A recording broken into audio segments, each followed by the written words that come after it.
সবাইকে স্বাগতম। আজকের ভিডিওতে আমি আপনাদের দেখাবো কিভাবে দোকানের মতো নরম ও তুলতুলে রসগোল্লা বাড়িতে তৈরি করা যায়। খুব সহজ কিছু উপায়ে পারফেক্ট রসগোল্লা বানানোর গোপন টিপসগুলো জানতে ভিডিওটি শেষ পর্যন্ত দেখুন।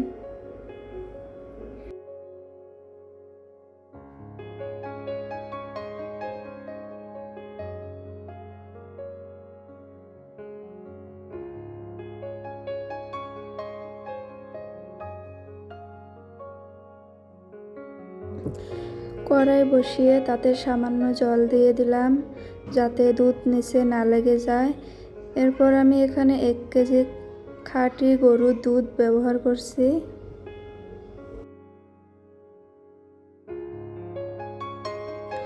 দুধ বলক না আসা পর্যন্ত অপেক্ষা করব।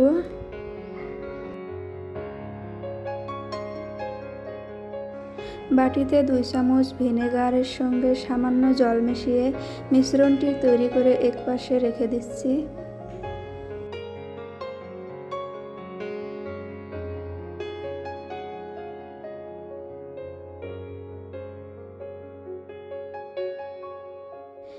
এবার ছানা কেটে নেওয়ার জন্য একটি ছিদ্রযুক্ত পাত্রের উপর একটি সুতির পাতলা কাপড় বিছিয়ে নিলাম।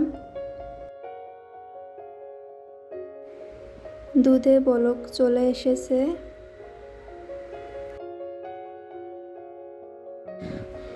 এখন আমি চুলার আঁচ বন্ধ করে দিচ্ছি।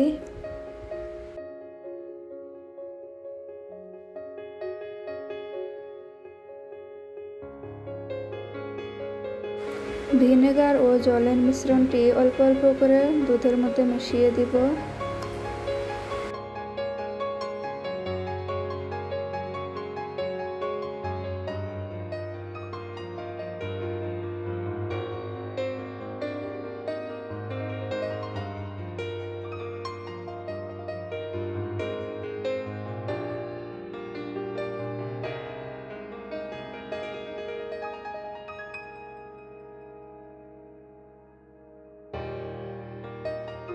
ছানা এবং সবুজ জল পুরোপুরি আলাদা হয়ে গেছে।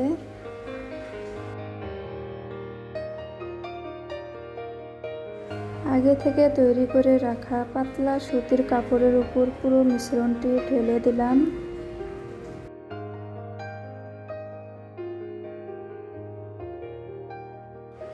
কাপড়ের মুখটা ভালো করে ধরে জলটা সম্পূর্ণ ঝরিয়ে নিন।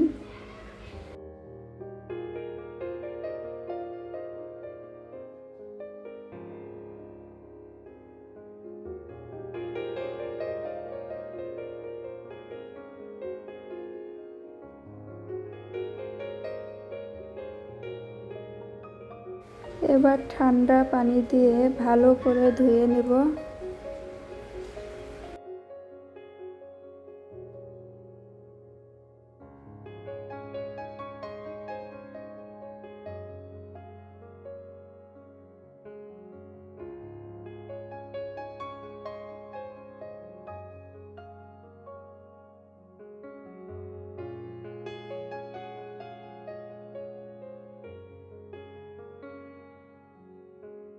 ভালো করে চিপে পানিটা বের করে নেব।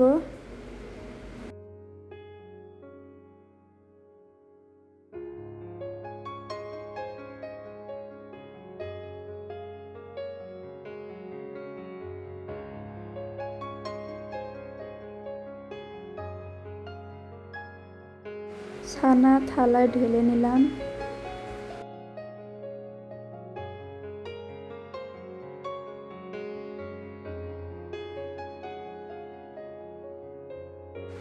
এক চামচ ময়দা নিয়ে নিলাম, 1 চামচ সুজি নিয়ে নিলাম, 1 চামচ চিনি নিয়ে দিলাম, সামান্য একটু বেকিং পাউডার দিয়ে দিলাম। এটা ভালো করে মিশিয়ে রেখে দেব।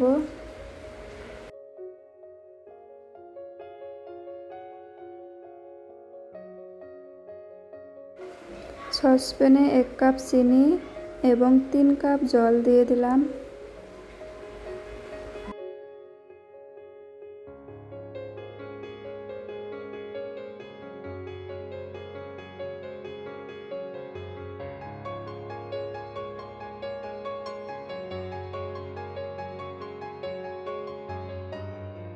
মিশ্রণটি ভালো করে জাল দিয়ে দেব যতক্ষণ না পুরোপুরি চিনিটা গলে শিরা ফুটে উঠবে। থালায় রাখা ছানাটি হাতের তালু দিয়ে 7 থেকে 8 মিনিট ধীরে খুব ভালো করে ডলে ডলে মেখে নিন যতক্ষণ না ছানাটি একদম মসৃণ ও মাখনের মতো নরম হয়ে যায়। হয়ে গেছে আমার। আগে থেকে যে মিশ্রণটি মেখে রেখে দিয়েছিলাম সেটা এখন ভালো করে মিশিয়ে নেব।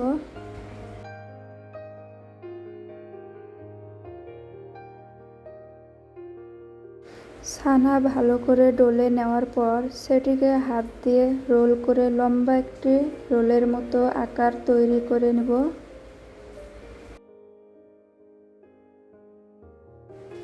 এবার একটি ছুরি দিয়ে সমান মাপে গোল গোল বা মিষ্টির শেপে টুকরো করে কেটে নেব।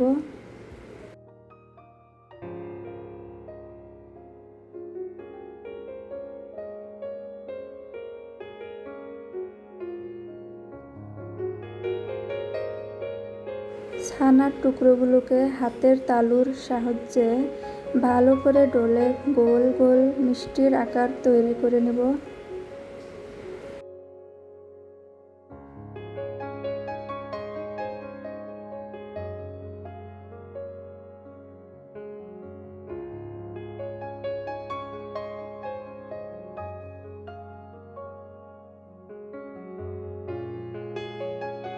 আমার সবকটি মিষ্টির আকার দেওয়া হয়ে গেছে।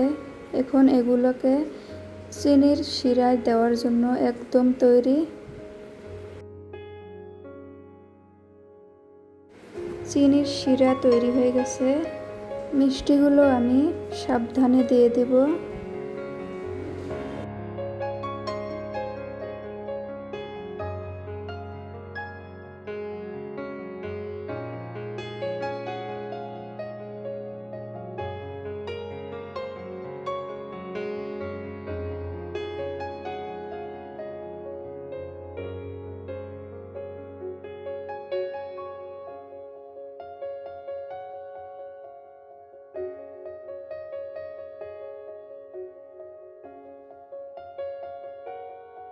মিষ্টিগুলো ঢাকা না দিয়ে 5 মিনিট আঁচ বাড়িয়ে ভালো করে জাল করে নিব।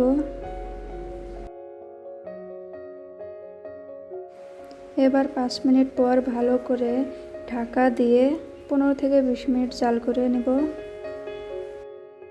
এবার একটা মিষ্টি আমি চেক করে নেব পুরোপুরি ভিতরটা সেদ্ধ হয়ে গেছে নাকি। কাপের মধ্যে ঠান্ডা পানি দিয়ে দিয়েছি।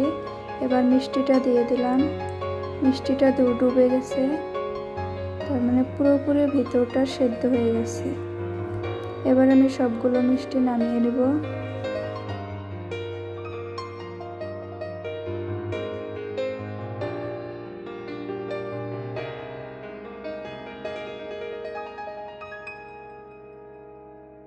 খুব সহজে তৈরি করে নিলাম মিষ্টিগুলো।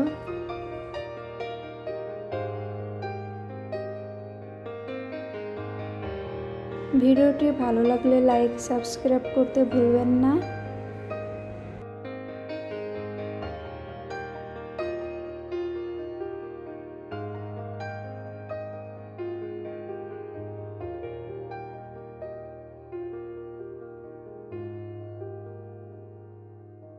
একটি মিষ্টি আমি কেটেও দেখাচ্ছি।